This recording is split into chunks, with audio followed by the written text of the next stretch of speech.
Hey guys, welcome back. This is AJ. How are you? I hope you all are good. So today the topic we have how to clear media cache, and first we need to know why it's required and the methods how you can do it. So there are certain things like when you work on video applications like Premiere and After Effects, they used to create a lot of media caches at the back end. They are required while playback, and also over a period of time the media caches got corrupted and they impact the current cache files too. So what we need to do is we can remove the media cache file, and the best part is it doesn't impact any of your project, your editing or so. So we'll discuss how we can do that. So let's come to the screen and see. So here we are on the screen right now. So let's just say I have a project that is my existing project. So what you have to do, go to edit and preferences in order to clear the media cache files. And if you're using a Mac, you need to click on Premiere Pro, and there you'll find preferences. Here you'll find media cache. In media cache, here is the option. So that is the default location goes the media cache files goes unless you want to change it manually. And here is the option to delete. However, before we go ahead, here is a media cache management too. So from here you can select, like if you don't want it to go with it manually. So we have three options. Like first one is do not delete the cache automatically. So you can do it manually whenever you wish. The second one. The second one, automatically delete cache files older than days, a particular number of days. So you can change it by your wish. Let's just say you want to delete the media caches once in a month, so you can change it to 30. So in every 30 days, the application will automatically remove the unused or unrequired cache files.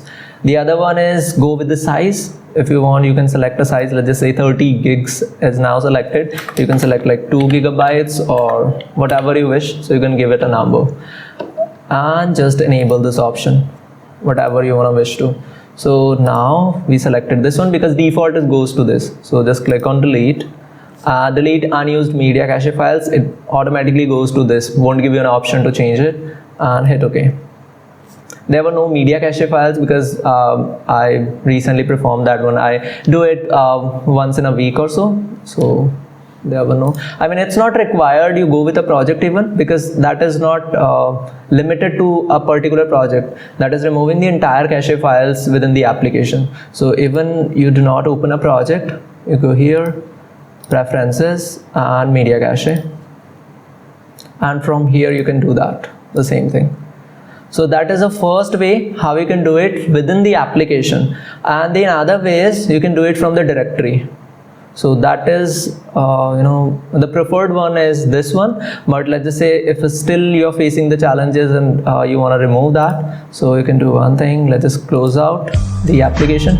And this is the necessary thing. Whenever you're performing any troubleshooting or any changes you are making in the file directory, you should close the application, whatever Adobe application you're working at. So we'll go to run command. You can use window R or just type run here. And if you're using a Mac, then you should go to tilde library and application support, and there you'll find it. I'll give it on a screen, the entire path how you can do it. And here you need to search app data, that is already there. Here we'll find roaming, Adobe, and then look for a common folder. Here you have media cache and media cache files. So both needs to be deleted. You can simply shift and delete, and this won't affect any of your project, any editing, the application, everything will just work fine.